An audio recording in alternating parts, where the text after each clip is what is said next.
দক্ষিণ চট্টলার পটিয়া উপজেলার অন্তর্গত বৌদ্ধ ধর্মাবলম্বী হলের পবিত্র তীর্থস্থান ট্যাগরপনি গ্রামত বৌদ্ধ হলের মিলন মেলা উপলক্ষে ট্যাগরপনি গ্রামবাসী ও ট্যাগরপনি স্বপ্নচূড়া একাদশ সংসদের উদ্যোগে এক মনোমুগ্ধকর ফুটসাল টুর্নামেন্ট 2025 ফাইনাল খেলা সম্পন্ন হয়।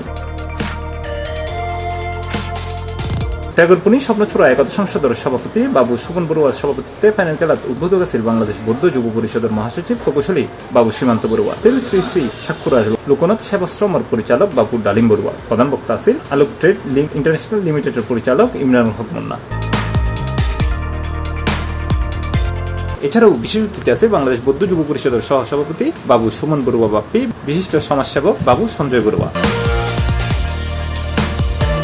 ফাইনাল খেলার প্রতিদ্বন্দ্বিতা করছি পাচুরিয়া স্পোর্টিং ক্লাব বনাম অগ্রগামী স্পোর্টিং ক্লাব, যারা হাড্ডাহাড্ডি লড়াইয়ের মাধ্যমে 0-0 ড্রয়ের পর ট্রাইব্রেকারত অগ্রগামী স্পোর্টিং ক্লাবরে 2-0 গোলে হারাইয়ারে চ্যাম্পিয়নের গৌরব অর্জন করে Pachuria sporting club.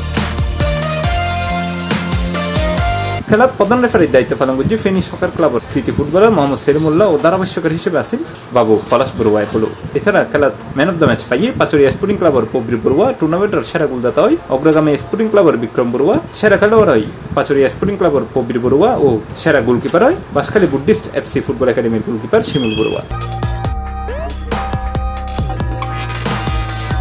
C plus TV, Chittagong.